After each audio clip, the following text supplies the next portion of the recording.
Hello there, welcome to Herman Manyora's YouTube. My name is Jadiel Tabero, representing Nairobi Review on this political conversations that are simple, truthful. Prof puts them across in a hard-hitting way, and yes, they are unbiased. How are you today?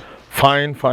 How was, you are greeting us from Pwani? Yes, Coast. Occasionally we go there to relax. To relax. At my age, I deserve it. But your video... And I met many people there saying they want to bring young people to be trained. We are happy because I done a video in which I was saying parents must give their children the support if they notice they have some talent. Yeah. Because the world today is about uniqueness. Today we are talking about a creative economy. Creators are the ones who have space. But knowing things you have been taught to be able to use them elsewhere. Machines are doing that now. Yeah. Artificial intelligence has replaced all patterns.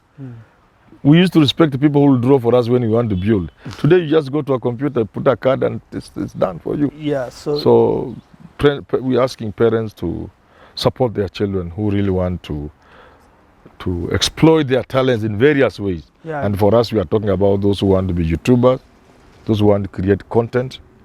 And we are here to support them. And we ask people again, like I said, those who have the ability to support us, to support them.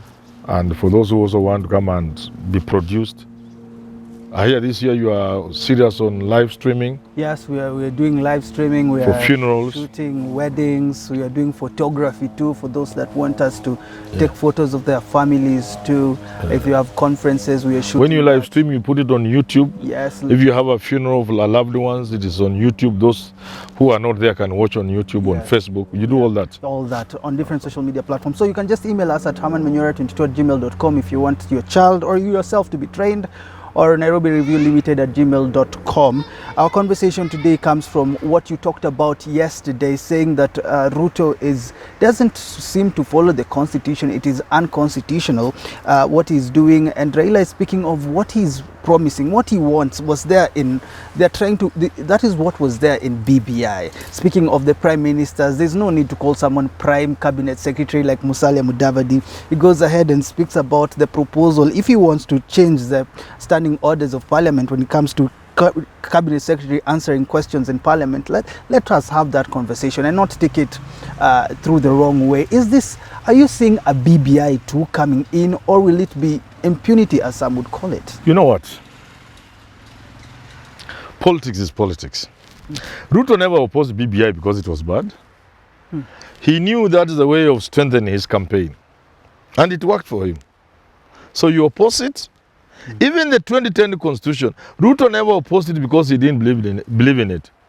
Ruto opposed the 2020 constitution so that he could gauge his popularity, his ability to galvanize.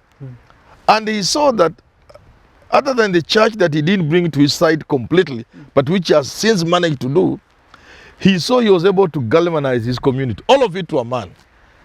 And made a few friends in the process and captured a few places like this time with the Aden Duales and the like. So this particular time he opposed BBI, not because he saw anything bad in it, but for politics. Now what is lacking, and what Raila is saying, is the courage. Borrowing from Churchill, Winston Churchill, the wartime prime minister, the greatest of British prime ministers. He said, eating words has never given me constipation, and I eat them quite often, quite a lot. A good politician, a good statesman should be able to bite the bullet and say, look here, we opposed this thing because of the way it was coming, and it was going to affect our elections, and it was going to do this and this. But there are things there which are good, which we want to implement. For example, given the tribal nature of our politics, we need a prime minister. We need to expand the executive. That's what Raila is saying. Given our politics, given what is going on, given what we have seen with the evolution, how it has changed things, we need to move from 15 to 35% and have it entrenched in the constitution, not just by saying 15 is minimum. And a host of other things. We need to have ministers in parliament to answer questions. You bite the bullet, be honest. Let the public see there's honesty in you. That's what Ruto is lacking, and that's what Raila is talking about. What is the danger? As far as the changes are concerned. Yeah. Let him bring them in broad daylight, through the door. He's introducing the changes at night through the window. This is what Raila is blaming Ruto for. But what is the big deal when we see Musalia Mudavadi, they're representing the Western region? Raila says it is for Mudavadi. That's not, and it shouldn't be taken through that route. It should be just called the Prime Minister. Prime Minister, and given the powers of Prime Minister, which can only happen after BBI is implemented. Is there any wrongfulness? You can call it BBI or whatever you call it, but you have to create the office of the Prime Minister. In fact, we can go far and say, we have seen from experience, this country seems perhaps to be ripe for a parliamentary system. But even before we get there, let's get the BBI type of Prime Minister, or even a slightly better. I didn't like that BBI Prime Minister. The one who can be sacked at the whim of the president. No. Let's have a Prime Minister. As it were, there is no space between cabinet down here and the presidency. And yet Mudavadi is meant to hang there in no man's land. How? There's no space between the cabinet and the presidency. The executive is made up of the presidency and the cabinet. There is no space in between there. So it gets very awkward when you see not only is Mudavadi occupy an absurdity, an awkward position, an non-existent position in the constitution, Rigathi is being dropped down there to share responsibility with Mudavadi, to share part of government. How? And of course, if you create a wrong one, that wrong position must only help Rigathi and Ruto. Oh. So it's an absurdity. For some people, because we've been speaking about parliamentary system and presidential system, people still in the comments I'm saying, what is this big difference between the parliamentary and the presidential? For those that do not know, what does this mean when cabinet secretaries are going to answer questions in parliament? Does this mean we're going parliamentary way, or is Mudavadi's position taking us? What does this mean? It is neither here. It is an awkward thing. It is just populism. Ruto is just being populist. He knows there's nothing you are doing. This constitution does not envisage a situation where in a presidential system like ours, some minister walks to parliament to answer questions. Who is asking those questions and who is answering? Which side? There's no opposition. There's only one minority and minority. In that setup, a cabinet secretary will be a stranger in parliament. And for you to introduce a cabinet secretary in parliament who is a stranger in parliament, you need to amend the constitution. And you need to do so through a referendum. Okay. And Ruto knows all these things. So because one is trying to be populist, two, because people enjoyed those things. They are useless, but that's what people enjoyed. Two, you don't want to be courageous enough, like Raila is saying, say we need the Prime Minister. We need to introduce a quasi-parliamentary system so that Prime Minister can answer questions in Parliament. Have Prime Minister's question time. Like Raila used to have when he was the Prime Minister. Have ministers go to Parliament and answer questions. Just be honest, just be broad, just be honest enough, be sincere, and just say we oppose this thing because of the manner it came. How about, we're getting into this conversation also of the office of the official leader of the opposition, which in your video you said we only have minority and majority. Yes. What is this? Where is this opposition coming from? The opposition in England, in the UK, is His Majesty, but he has not been crowned. But yes. So it is royal opposition. There is Her Majesty's government, and there's Her Majesty's or His Majesty's royal opposition. There is a Prime Minister who has formed the government. And he comes from among parliamentarians, from the party with a majority or a coalition of parties working together to form government. And then next person with the next largest team is the opposition leader, putting the government to task in parliament. Always putting the Prime Minister himself or herself to task in a very heated debate sometimes. And calling upon Parliament to send the Prime Minister home and send the country back to another election or things of that nature. So you see, you can't do that in a presidential system.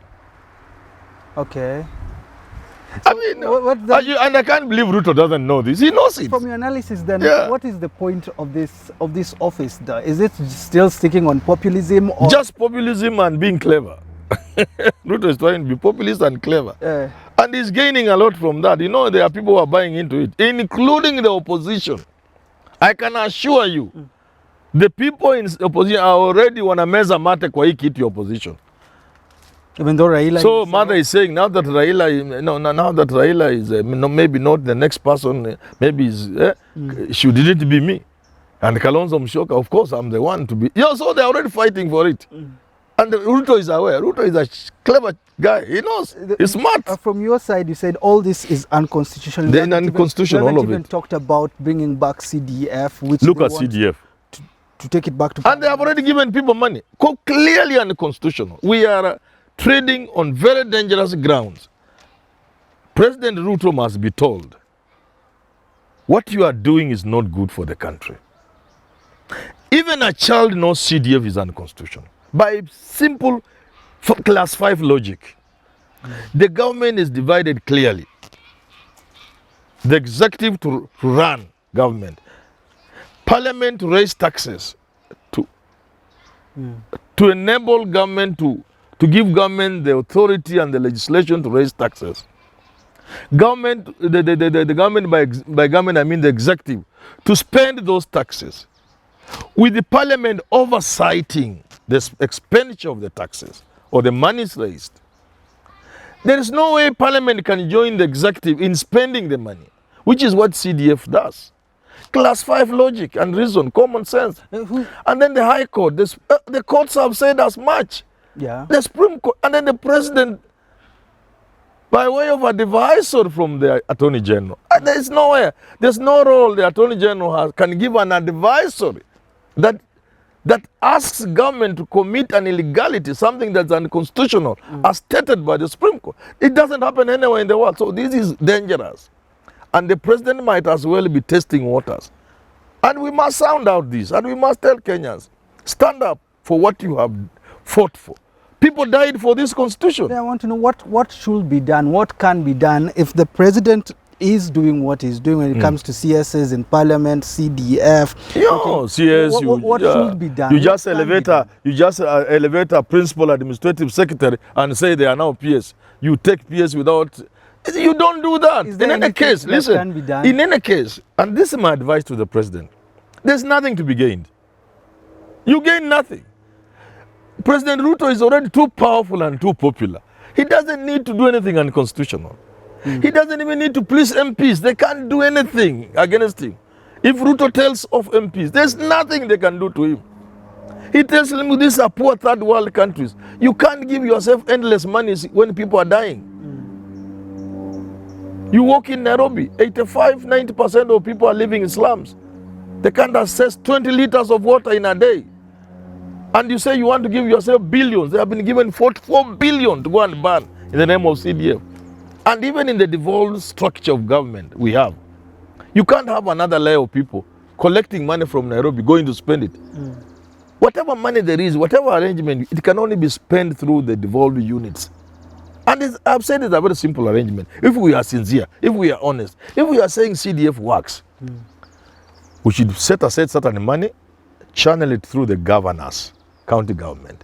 When it gets to the government, it is a clear fund in the county that will only finance projects identified by members of parliament and their people through a process of public participation. The government has no role on that money, that kitty. When the governor begins to implement that project identified by the people for Amisi constituency, the MP for Amisi will oversight to ensure that bridge is built according to specifications. Value for money. Simple. So they are not honest. They say about fees. What fees? MPs should be on the forefront of ensuring government provides free quality education to its citizens. So not to go for handouts to give bursaries. No, No, that is wrong. I want to know, because there's someone sitting at home watching this video, Yes. obviously, and saying if all these illegalities are happening, and the president doing whatever it seems he wants to do, what should Kenyans do? Should we just wait? I can't ask Kenyans to do. I'll ask them to pray, because the president is certainly going in the wrong direction. I can only ask the president. You stand to gain nothing from the things you are doing. You don't need those things. You don't even need to pembeleza MPs. There is nothing Parliament can do against Ruto. The guy is so powerful and so smart. He doesn't need to bribe Parliament through a CDF. Just sit up, call them one day and tell them this is a poor country. Your countrymen are dying. Half of the people here live below $1 a day. Half of your countrymen go to bed hungry. You cannot be given money to go and play around with. Please go back home. And there was nothing they will do. So I'm asking the president, the things you are doing are unnecessary. You don't need them. You don't need to create an opposition for yourself, because you are already... Who can play with Ruto today in this country? Well, but from my own understanding of the world, because I think I pride myself as among few people who understand the world. And I've read enough history to know. Popular leaders mess themselves. When you read history, you wonder, was it necessary for this king to do this? Was it necessary for the president to do this? And when you are down, assuming you survive, some of them don't survive, when you are somewhere watching, you wonder, how come I couldn't see this? The things that President Ruto is doing, some of these things are unnecessary. Some of them are awkward, like a prime minister position, like leader of the opposition. They may not be unconstitutional, but they're awkward. Some of them are outright unconstitutional, like CDF. Outright unconstitutional. So you say... But the most important thing, they are not necessary. And the president doesn't need them to survive. Some of these games and things people do, they do to survive. Ruto doesn't do anything to survive. He's already safe. He's secure. Why is he creating insecurity where none exists? You know, you see, so he's secure. You're saying he's messing himself up. But he's messing himself, because these things, let me tell you. I know people listen to me and sometimes they can tell him. The day you'll be facing people in the streets, you'll remember what Manyora is telling you. Because people must have a reason to go to the streets. Because whenever you are in power, there are people admiring your power. The Railas, the Kalonzos, the Mother, they want your power, including those who are with you, Mudavadi and Gachagua. They want your seat. That's what happens in power. People admire your power when you are the king. But they must have something against you. They must have hooks on which to hang their grievances, to enlist the people. They can't just tell people, let's go to the streets. They must have things they will mention. And you are giving them those things. Avoid it.